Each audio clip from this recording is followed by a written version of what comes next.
Hi everybody, welcome to a new semester and welcome to English 102. This video is going to go over how to navigate the course and how to start on the week 1 activities. When you log into the course, you'll see a few important things on the homepage, the most important thing being the news announcements right here in the middle. So that news announcement that's there right now shows you how to get started. So be sure to pay attention to the news announcements. Check for news announcements at least a few times a week. I don't really email the class list because I don't want to clutter up your inboxes. So this is where I'm going to put important information about the course. So if I have to adjust due dates or anything like that, that'll be put in the news announcements. We'll talk in a moment here about how you can get notifications of things like news announcements, but just be aware that that's a thing in the course and that it's very important to pay attention to. There's some widgets on the side here. It's got a widget with work to do, with your navigation, etc. But to get started, you'll go to Course Tools, Content, and then start here, Course Syllabus and Information. So the way that the course is designed is so that you go through these content modules and the navigation for them is right here on the left-hand side. And everything that you need to do in the course is nestled within these modules. So for week 1, you've got the course syllabus and your schedule, information about how to contact me or set up an office hours appointment, information about how to use some of the tools in D2L, and the week 1 activities. And then as we get into next week, we'll get into the actual content of English 102 with our learning modules. But everything that you have to read or do is contained within these modules. So be sure to navigate to them to find information about the course activities. So the syllabus is here. Please make sure that you read over the syllabus carefully. It's got information about how to contact me, where your final grade comes from, what are the late policies, and things of that nature, which are also repeated in other areas of the week 1 module. But as you've probably heard instructors say before, all the information that's important for the course is in the syllabus, so be sure to review that carefully. You also have your schedule of activities. This contains everything that you're responsible for doing as a student, whether it's reading something out of our textbook, submitting something to the Dropbox, or participating in a discussion or something of that nature. That'll be on the schedule of activities with the date that I want you to do it by. If it's not on the schedule, then you're not responsible for it. If I made a mistake and it's not on the schedule, then I'll take ownership of that and responsibility for that. So just be sure to refer to your schedule of activities. So as you already saw on the homepage, there's those widgets that'll help you with things that are coming up due. But really, the scheduled activities is where everything is. So those widgets, those are tied to things that are in D2L. But if I say, read this thing in your textbook, well, that's not really tied to D2L, so I'll have to put it in manually. So instead, it's just all right here in this one document, your schedule of activities. So most important thing to remember about that is that is the most important thing to refer to know what you're supposed to be doing or to know when something is due. It may be a good idea to print this out if you have a little bit of trouble keeping up with due dates and things like that as well. Other submodules in this section, you've got information about me, your instructor. That's most importantly my phone number and email address, when my office hours are and where my office is located. And there's a link to schedule an office hours appointment if you need one. So if you've got a question about an assignment, you want help revising a draft, you have a question about grades or something like that, or about your feedback, that's what office hours are for. So follow the link to schedule an appointment.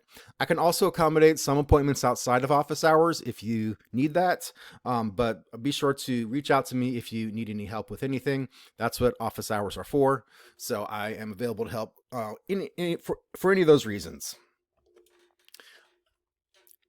This is also information in here about late policies too. So again, I said that it's stuff is repeated sometimes. So there's information about my late policies in this link as well.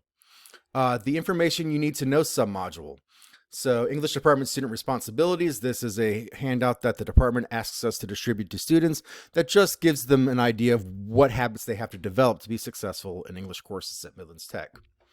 Accessibility and disability services. If you need accommodations for a disability, please contact Disability Services about getting me the letter that says what accommodations you're approved for. Grading policy. This is also in the syllabus, but this is where your final grade comes from and what the late policies are. Course expectations, technology information, so any information about technology that you'll need to succeed in the course, links to some help pages and IT support and things like that for some of the different tools that we use here at Midlands Tech are all located within here. And then lastly, student support. So that's things like MTC's help desk, the Academic Success Center, information like that. There's some links here about using D2L. So if you're not familiar with D2L, then there's some information about how to post to the discussions, how to submit things to the Dropbox and things of that nature. And then lastly, you have your week 1 activities. So this is the things that I want you all to complete in week 1 to kind of get used to the course and understand what we'll be doing in the course a little bit. So in these week 1 activities, there's the overview right here in this very first thing. There's basically 5 things that I'm going to have y'all do during this first week that'll be graded for participation. Your introductions discussion, accessing email and setting up OneDrive, setting up hypothesis and notifications, installing Office, and learning about college resources and success strategies. Suggestion is to go to your profile and update your profile information in D2L if you haven't done so already. So maybe a picture, maybe it doesn't have to be of yourself, but making sure that your profile information is up to date.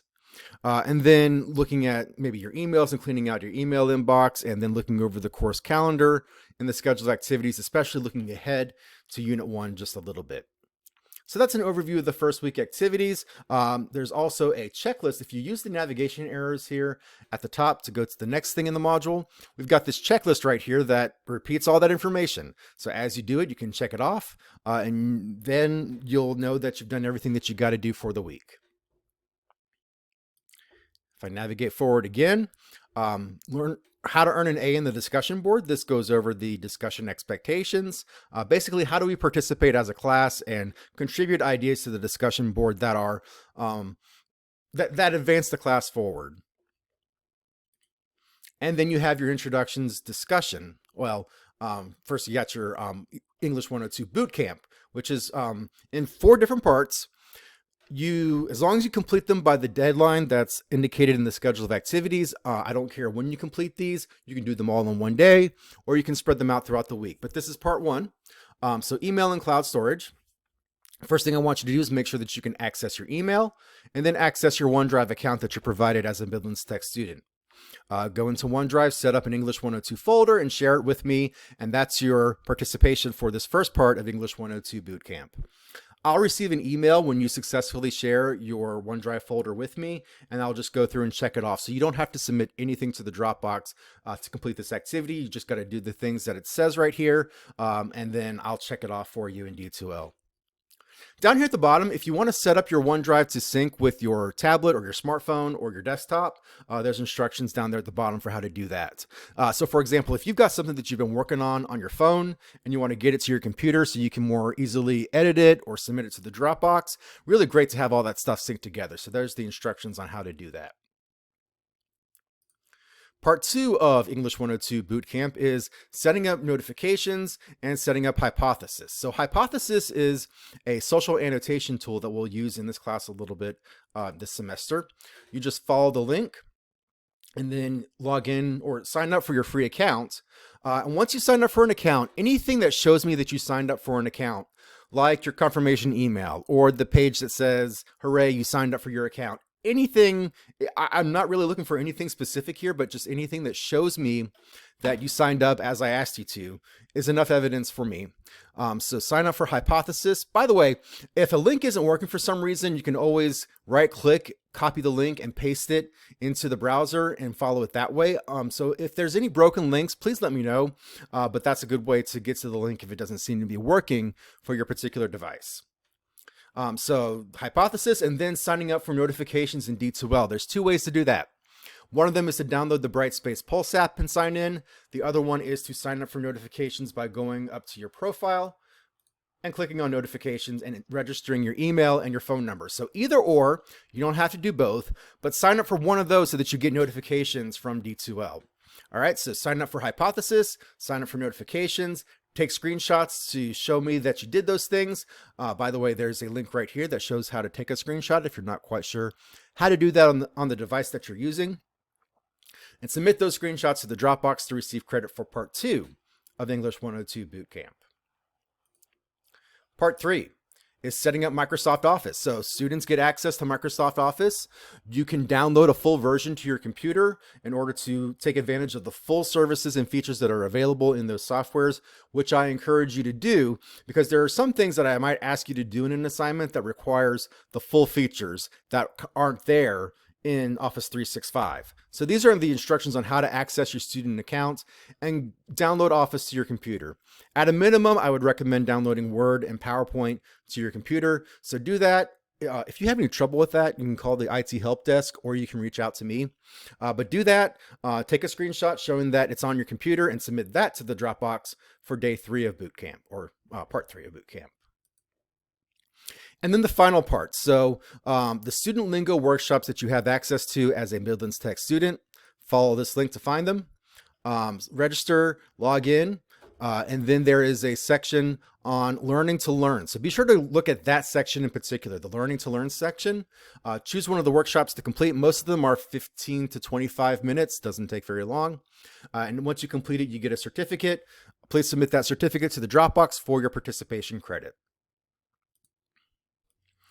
Once you complete parts 1 through 4 of the English 102 Bootcamp, the last thing you'll see in the module is your week 1 introductions. So you'll post this in the discussion board and the links to do so are right here.